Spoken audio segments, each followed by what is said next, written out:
Hello, this is the Harboring Light. I'm Mary. I give a conservative perspective about the world around me. So, my introductions, feedback is greatly important. Questions, comments, concerns, show ideas, feel free to email me, reach out to me either through Substack, X, and of course, comments on YouTube is greatly appreciated. And I do respond, and I am interested in what you all think, so feel free to engage. All right, so some of the audio platforms that I'm on Spreaker, Spotify, Pandora, iHeartRadio, Amazon Music. These are just a list of few of them. And I'm working my way to reaching that goal to where I'm on all of the audio platforms. That's a big goal, but I'm working on it. Okay, so this episode is all about casual wear and its implements in society and so forth, and my thoughts about casual wear. And I'm also going to go into talk about, high, I guess you could consider that high designer casual wear, and then, how that translates to casual wear, how that shapes the idea or the aspects of casual wear in our society, and so forth. Okay, here we are, and here we go.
All right, so here is an AI-generated list about the origins of casual wear. So casual wear has a rich history that spans centuries, evolving from particular garments to a more relaxed and versatile style of clothing. So the origin of casual wear can be traced back to practical needs and societal changes. Okay, so in earlier times, casual wear was primarily worn by the working class for this particular easement of maintenance. So, for example, in the 1910s, casual clothes existed largely for practical reasons, from easy-to-clean materials like cotton or linen. So these garments were often more rugged and durable, comparably to the finely woven clothing worn by the upper class. So the introduction of the lounge suit in the early 1900s marked a significant shift in casual wear. So this initially was designed as a more comfortable alternative for formal dress codes in the lounge suit because it became a blueprint for the modern suit. All right, so by the 1920s, the lounge suit evolved into a more relaxed cut known as the sack suit. This is a shawl-collared cardigan sweater, and it began to replace jackets. So during the 30s, in the Great Depression era, this led to a practical approach to clothing, which is quite understandable. Everybody has to pitch pennies, as they say, and make use of what you have and, style accordingly to that. All right, so with durable fabrics like denim becoming more popular because, denim, when it's made right, with the right material, is long lasting. And so that's quite, understandable to want to have denim a part of your attire. And so this period also saw an increased willingness to mix formal and casual elements in outfits, such as wearing a leather jacket or a denim jacket with trousers. So when the 60s came about, and of course the 60s is all about the counterculture, so we get that transition from, conventional, traditional thought processes of how to dress, how to think, what to wear, to more free-flowing, different aspects about the ideas of what you should wear for everyday, with the aspects of everyday wear, the aspects of formal wear, aspects of what to wear when you're working, so forth. All right, so counterculture movement played a crucial role in shaping modern casual wear. All right, so designers like Coco Chanel introduced relaxed styles for women, incorporating elements from men's clothing. That's quite interesting. The aspects of how I really appreciate men's clothing, particularly with suits and tailored suits and so forth. It's very sleek, minimalistic style. It's very uniform. You can see that as that translates to different suits. And then it's altered according to the occasion. And that's quite innovative to do that, when you translate to the aspect of women's clothing, particularly high fashion, high-end clothing. You can get in the, what I mean by this is you can get in the mucky muck of getting carried away, being too elaborate, and it's easily to do when you're getting into aspects of clothes for women, because you get in the types of textiles with particularly if you are more suitable towards bold colors, are you like sequins and so forth, and there's a lot of things you can play with the type of silks, and within that, a lot of things can come about, a lot of clothing styles can come about. And so, when you just look at it from a uniformal point of view and to staple that with everything that you design, as far as Coco Chanel with women's attire, particularly dresses and so forth, suits, so forth, you get more of a concise look, to where it doesn't look like it's all over the place or gaudy and so forth. You don't run the risk of doing that. And so from that, you can, you want to expand out. You can get more of a established look because of the process of having it so uniform. And it's taking it, this is from my point of view, taking it upscale a notch, or being more outside of the box, being more creative with the image of Chanel. It's more noticeable because of how uniform the style is. It's easy to translate that. It might not be easy, but my point is it's easy to, mess with the play with the details, that so forth, with accents and things, and bringing it up to a modern level if you want to, and so forth. There's something to think about there. All right, so moving on. So it says, such as trousers and jerseys and dresses. So the shift towards casual wear and further influenced by popularity of athletic gear and sportswear, including jogging suits and track clothing. So by the 90s, particularly the era I grew up in, casual wear was all over the place, particularly with,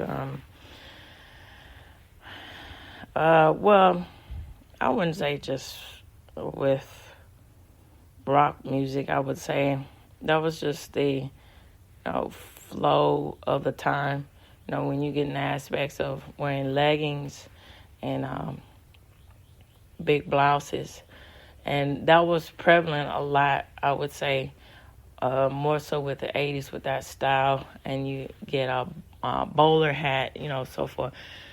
And expanding that out into the 90s with, you get different flair And then you get in the aspects of wearing bicycle shorts and so forth, and, mixing that up with the look. And then, you get into the aspects of jeans being more and more prevalent, wearing that more and more prevalent, and then T-shirts, and then particularly with, at the time, with the different aspects of rock music, rock bands coming out, and then merchandise was getting more and more prevalent and getting more and more mainstream, I guess you can say, with the aspects of just, particularly going to a rock concert, and then, you just you see a shirt you like, you just happen to get it. But, you can go to stores like Sam Goody's at that time and so forth, and then go in the mall, and then the aspects of Spencer's and so forth, stuff like that. Changing the shape of what people were wearing as far as casual means. And then, you get in the aspects of translating that into a more mature look when you think about that with the aspects of department stores like Sears, and then department stores like the staple of Macy's changing the attire, what is being, and the categories of wear and so forth. And here we go. So in the 1990s, casual wear became more diverse with influences from hip-hop fashion, which featured elaborate jewelry and luxurious materials combined with athletic gear. So today, casual wear encompasses a wide range of styles and materials reflecting a blend of practical comfort and personal expression. All right, so I'm going to expand onto this and give some more thoughts, and then I'm going to get into the more facts about casual wear. All right, so my thoughts about casual wear. All right, so to wrap it up in a nutshell, I think, casual wear boils down to the type of personality, and also about within that personality, about the kind of care and look you want to have. I mean, even with casual wear, it can still look like above average, or like it's something that's not just slapped together. It has to do with a lot of details, with matching and so forth, with those aspects about it. I think from my point of view, for instance, in the higher end design of casual wear, there's certain looks, like for instance, maxi dresses versus work attire dresses and so forth. That's business casual, where business casual equates that as formal professional, but it's not as, assuming or as assertive as you can say, as is just traditionally, business with dresses, suits, so forth, things like that. And also certain brands evoke certain aspects about the kind of persona that the person is looking for too, or what's attracted to. So, there's LLB, and I want to get into this, about the more well-known higher end casual wear brands here. From the LL Beans to the J. Crew to the Tommy Hilfiger and so forth. They all acquire a certain look and a certain mystique or persona that goes around that. So, for instance, LL Bean, it's all about adventure, outdoor, things of that nature. So, you get into the aspects of casual, yeah, but it's also in the aspects of being efficient and being durable and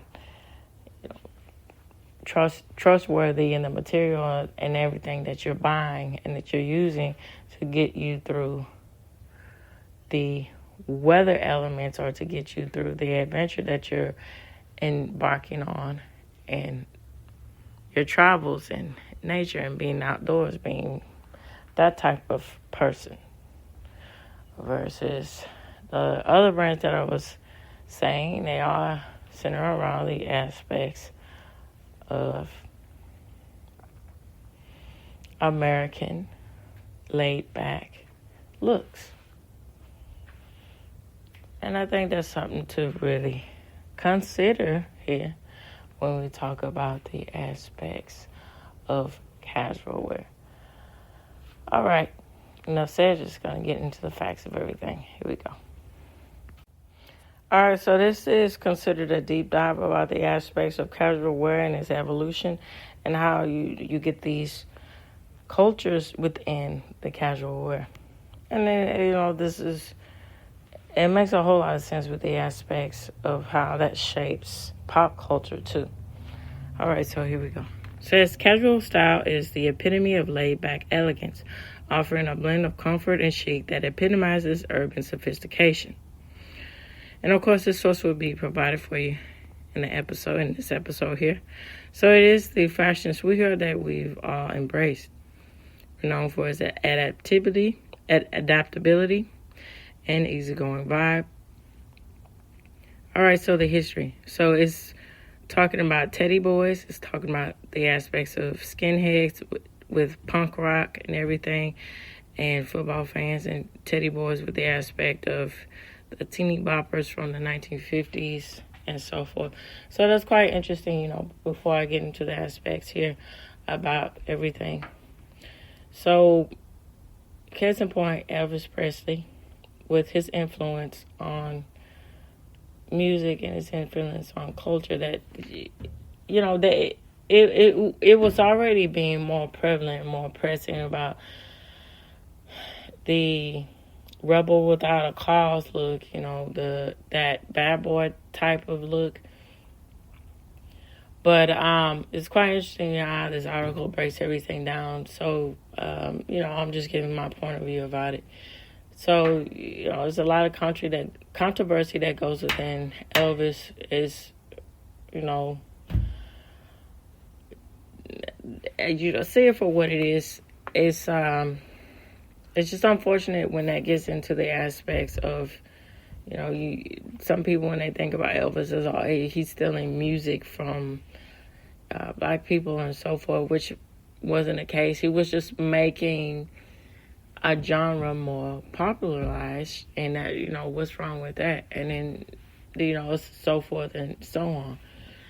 And so my point being is he bonded us a whole culture within the realm of music and fashion too. So, with the aspects of, you got to watch out for him. You got to watch out for him. He's going to, and then the influence on our youth culture, he's going to shift the dynamic, and people are going to be more, our youth is going to be more vulgar, more, promiscuous and so forth. And that also reigned in the aspects of the teeny boppers that we think about today and so forth, with teen idols and so forth. And now along the lines, it's not so much when I was coming up in the early 2000s with boy bands and so forth, but now it's more, international with K-pop and J-pop too and stuff like that, how that, influences our culture and then in itself brings out all these different styles here. And then, with skinheads and stuff like that, talking about that, with that's linking to punk rock music and so forth. And that brings its own subculture too. And the aspect of jerseys and wearing your favorite tees, being, loyal to your football team and so forth. That brings in a whole another subculture too, and a whole another mentality about the aspects of athletic gear and athletic wear. All right, so All right, so it says comfort was embraced in the first half of the 20th century. So the casual style was relished as the look as it is today, was defined more in the late 40s and 50s. So flourishing alongside teddy boy subculture. So what is this? So the term teddy boy came to life in 53 specifically, encapsulating the essence of young, spirited men from the working class who boldly mirrored the aristocratic upper class, cloaking themselves in the sophisticated allure of the Edwardian era. Their style was a parade of finesse, flaunting, meticulous, tailored, tight, cropped trousers, suave jackets, and velvet collars. Meticulously slicked back hair, the Bobby Sockers here. Refined shoes and color palettes that dance between shades of gray, beige, brown, and black, often adorned with tasteful checkered patterns, cheek patterns. Although initially a masculine trend, the teddy boy charm quickly captivated women who embraced the trend.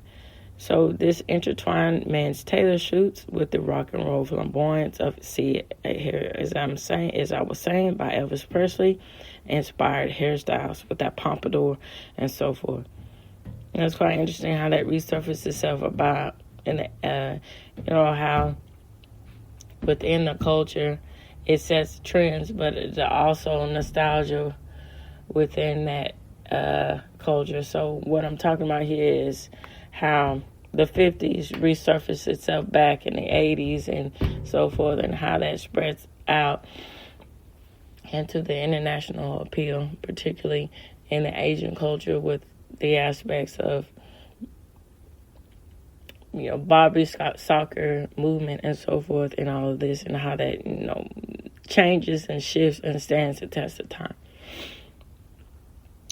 All right, so fast forward to the 1960s, where the mod subculture took the baton. Yeah, and you get that free will spirit and so forth, and that moxie, and the Mod Squad, for instance, really encapsulated the aspect of the culture in which they were living, that fast-paced, gritty sort of here and now sort of mentality, sleek, young, tailored, going along the lines of the aspect of moving on and bigger and so forth, with the aspect of the MTV generation and so forth. And, first generations of MTV, and then, second generations with Gen X and stuff. So, while Italy's cinematic glamour is often credited for inspiring the moods, which is quite understandable and makes a lot of sense, when you get into aspects of the different actresses like Brigitte Bardot and so forth, and you get that was very sought after at that time, in the 60s, to have that European look. So its echoes of the style resonated through France and stirred by the avant-garde French New Wave cinema, further enriching the classical styles and diverse heritage. So the Beatles, which is the iconic British band, didn't just gift the world with their music. They, in turn, took mod look into a global sensation. And I would say that too. Yes, absolutely. They really tailored that and uniformed that into a household name, the aspects of the mod look. So as the 70s unfolded, the mod scene split into two distinct paths. The suit aficionados and the burgeoning skinhead culture, as I was saying about the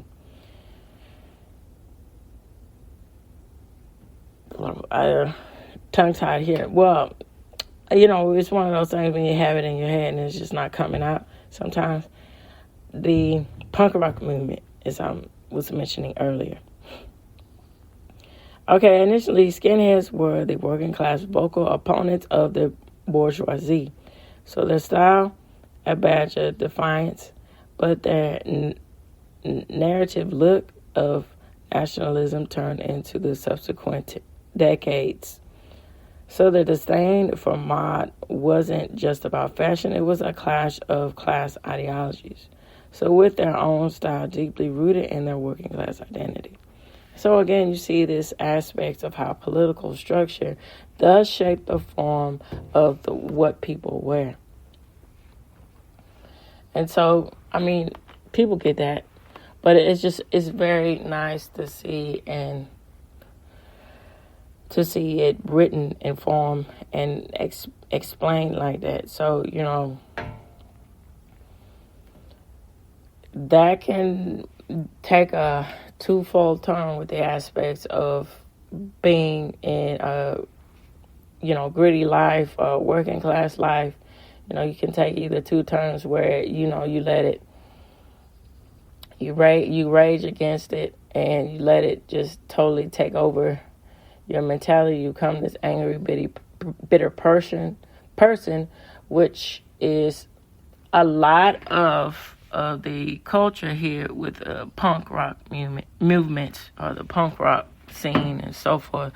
Specifically, it was more political, as we get into the 90s when we talk about the aspects of the thought process, the philosophy of Riot Girls and so forth. They were really about the aspects of the political arena of feminism and so forth.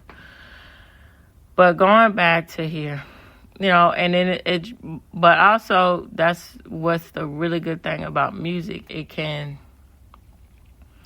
give a voice or uplift a voice to people who not necessarily wouldn't have one, or, and it attract a certain type of people, other people, other cultures, which you think it would be unexpected, you wouldn't think. So, for instance, the aspects of metal and the aspects of prog rock and so forth, things like that. It's really prevalent throughout that culture, but it's also transcends to other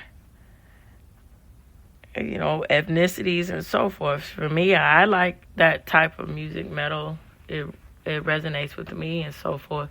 And then there's certain, type of punk rock music that I like too. So, for the instance, for the Clash, it's more on my pace because it's more subtle. It's not so angry and violent and thrashing as if with the Sex Pistols and so forth and other bands like that, like the Sex Pistols. But for the most part, it gives more depth when you hear it and you listen. It has a lot more depth in it with the aspects of, again, being given a voice and being given an amplifier to make commentary about the world around you. And just being frank and honest about it. And I think that's why a lot of people like The Clash. That's particularly why I like The Clash. And it's unfortunate that the lead frontman of The Clash is no longer here on this earth. But a lot of stuff that they say, it really resonates with a lot of people, and then when you're a certain age and so forth, when you're young and you're in your early 20s and so forth, and even so, throughout, just good music is just good music, and it stays with you as you age too. But my whole point is, for instance, Lost in the Supermarket, making commentary about the mundane aspects and the changes that can happen in your society simply in a supermarket, and what that entails with what your culture or your society values. And there's something to really consider about the aspects of fashion too, how that does, it does state what you think and feel and so forth. Because again, what you wear and the fashion that you like and so forth is a walking billboard about who you are. So by the late 70s, Britain witnessed an unexpected trend. Football matches became the runway for fashion statements, igniting the rise of the hooligan fans, many of whom embraced the skinhead look. So their unique style and blazed are envisioned with logos of their beloved football teams became a symbol of their alliance. So it goes on to say, talking about to dodge the ever-watchful eyes of the police, they adopted a more subdued wardrobe, emerging quintessential British sportswear with timeless classics. This fusion eventually coined the term casuals, a style that transcended the football terraces to become a mainstream fashion phenomenon, blending the rebellion of the Strand with the sophistication of everyday attire. So in this, loyal fans weren't just cheering for their teams, they were on a global fashion expedition, scouting the contents and everything with that, and bringing back a trove of fresh brands to England. So each aiming to stretch their football club spirits into unique brand partnerships. So the British fans' casual style became a showcase of more than just team loyalty. It was a pride of polo shirts and the perfect jeans, cozy jumpers, stylish parkas, and the coolest sneakers and trainers, all chosen with an eye for comfort, impeccably quality, and solid brand identity. So iconic labels like CP Company, Stone Island, and Fila transformed into the embodiment of the symbol of casual wear. So this was synonymous with the spirited hooligan culture. Meanwhile, brands traditionally celebrated on the tennis courts like for lacrosse, Fred Perry, and so forth, found a new home in the heart of British football fandom. So trading their tennis whites for the vibrant palette of football casual. So this fashion evolved, blurred the lines between these sports as tennis brands seamlessly merged into the football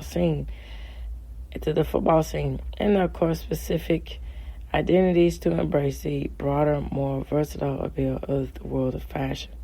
It's quite interesting how, what goes on in Britain with the aspect of shaping the culture of casual wear and football wear and sport fandom in America, how those things translate to one another over time.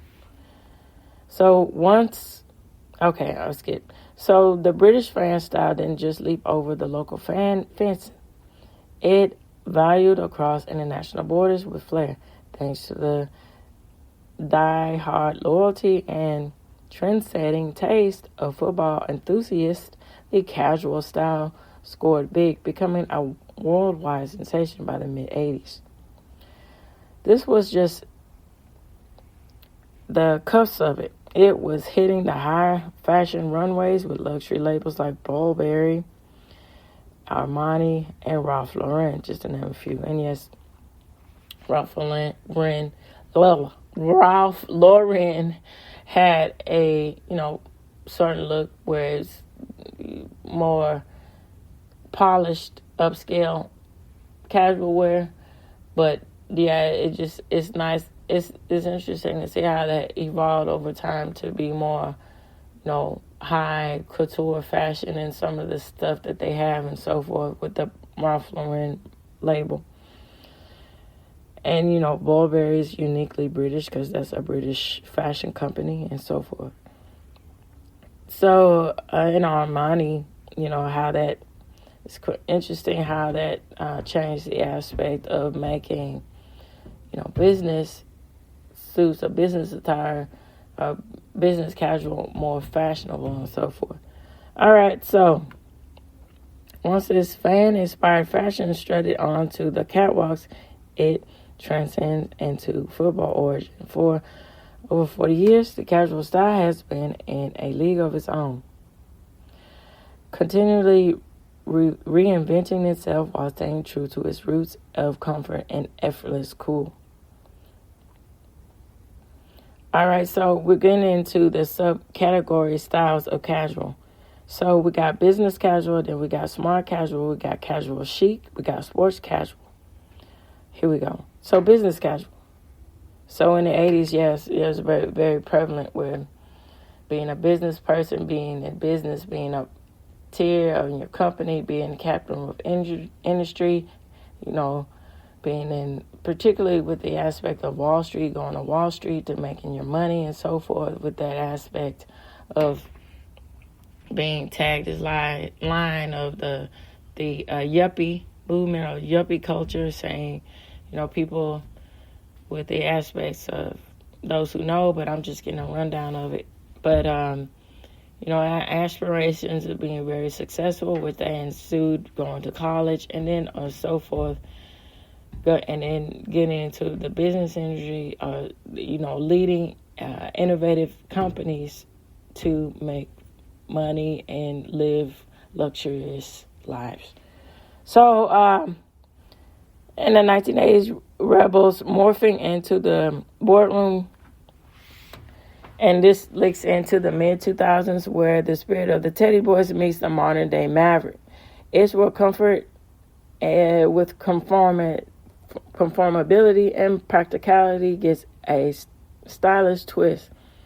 So, untucked blue shirts here and loosely knotted tie, or a chic blouse paired with sleek trousers, perfect for the presentation, as they're saying, and cool vibes after work drinks.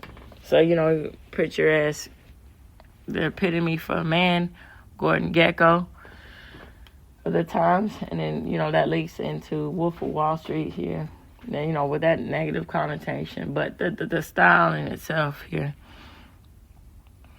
And then, with women asserting their power, is specifically in the 80s, and it settled itself out towards the 90s and the 2000s, where, particularly in the 90s, where it was more of femininity and so forth, and instead of competing with that male-centric identity, I got to be a part of above the rest and assert my power. So, you get blazers that are padded, so it looks like they're linebackers walking there in the boardrooms or so forth. But that's something to think about here. And, now today with the aspects of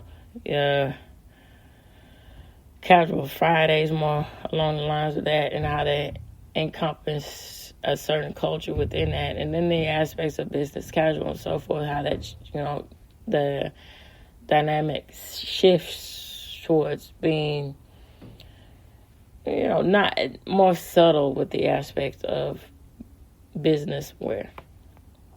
Smart casual. So this is a effortless polish at work look. So it's a mix and match, and it's relaxed elegance of jeans with the sharpness of a blazer, or to opt out for simple snug dresses and sweaters. It's all about the line between relaxed and refined, ensuring you're ready for a spontaneous client meeting or a casual Friday that turns into a night out. Casual chic. So business casual, it steals the spotlight with the unstated allure. So it is the darling of the street style Illuminatis, where simplicity is simplistic, but along the same range of the simplicity it is very sophisticated.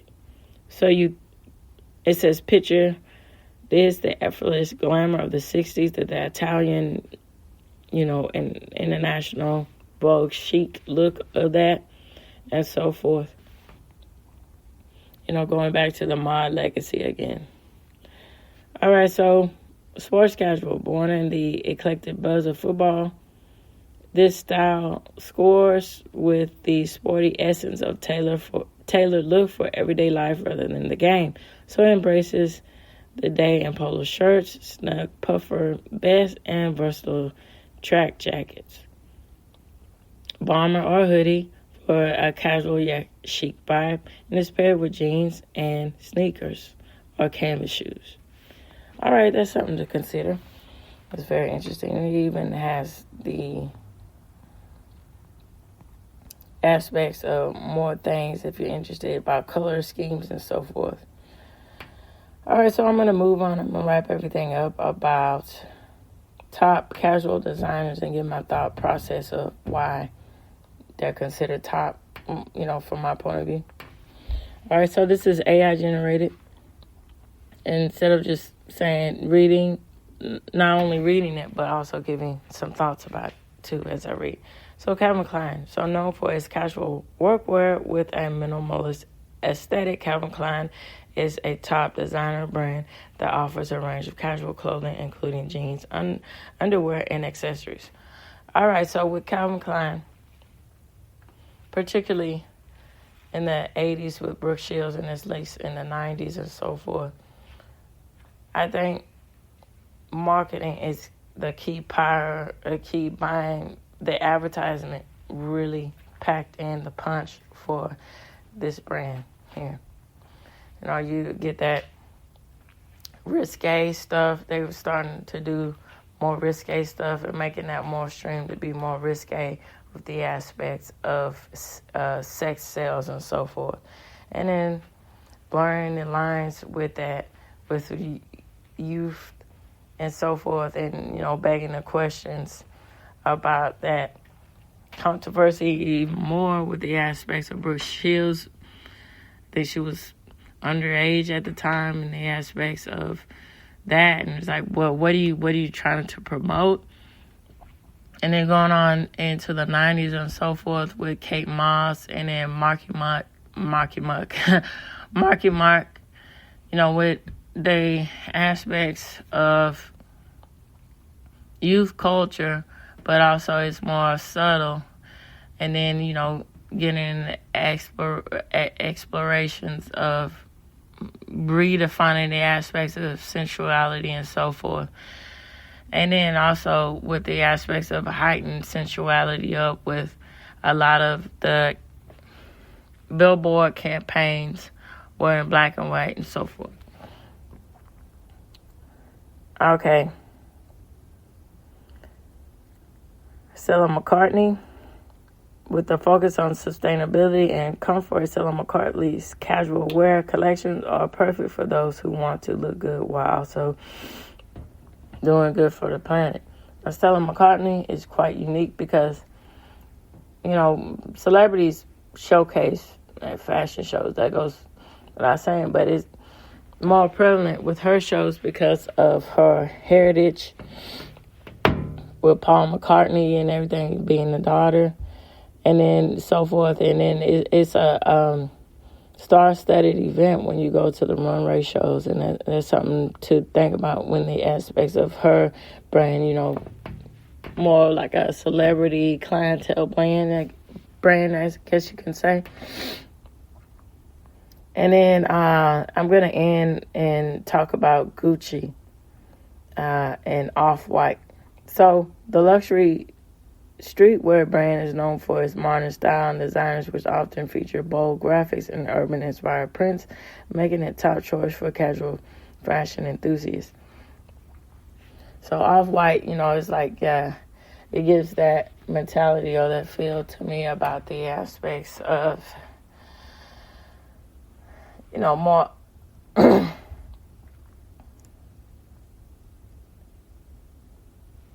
stylish street fashion, tailoring that, and that I think that gives it it's cutting edge, and why people remember that brand or know about that brand or recognize that brand, or so forth, who don't particularly know about it. So Gucci, and I think Gucci goes along the same lines of the aspects here of Calvin Klein, with again the aspects that's of sex selling, and how to go back a lot of the times that were showcased with the advertisement with Gucci. It goes back to that very Italian and very utilizing raw sensuality and so forth. And that was even more prevalent with the Guess jeans and so forth, with the aspects in the 90s where you have the high ultra sensual woman, and the embracing and just seeping out with the aspects of femininity, and the aspect of that branding itself into a certain type of look or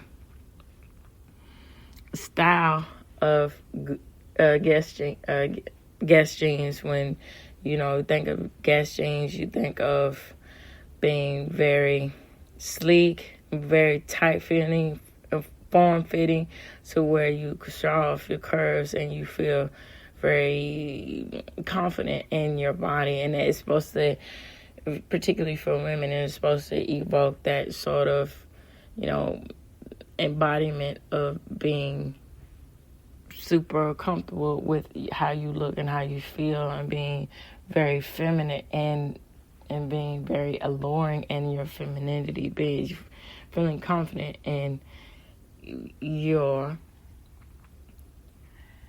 impact as a woman, and the impact that is, in this case, your sensuality. And that's something to think about here and to consider. So I'd like to know what you all think about the aspects of different brands and labels, and the aspects of casual wear in our society. So feel free to reach out to me either through email, Substack, X, and of course fill up those comments on YouTube. Alright, so this reaches the end. Tune in, turn up, and absolutely take care. So I'm going to do something different on Friday here. So I'm going to end and talk about Rachel Zoe instead of, I'll get back to the normal format next week. I'm just going to end and talk about Rachel Zoe and Rachel Zoe project to end out this month with fashion.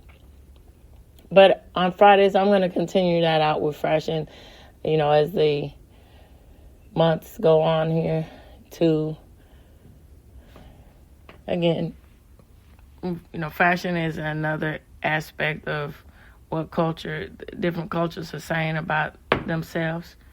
And so I'm going to extend it out until I get into the second aspect of what I want to surface on about literature, and how that's impactful in our society. And I'm going to link that into my appreciation for all of you listeners out there on Fridays, and showcase literature from out the cities, countries, and so forth. Thank you so much for your listening to me, and for your support. Thank you. Just listening is very impactful, and I see how much you all listen. Thank you so much. And if you want to hear, I'm working on that too. You want to hear more content, if you, now I do that on Sundays, where I post exclusively for the supporters, but I also post for free on Sundays. If you want to hear my messages in a bottle and you want my full canon, go ahead and click on that support link. But also, if you want more exclusive content, and I'm working on that throughout the coming months, be a supporter. All right.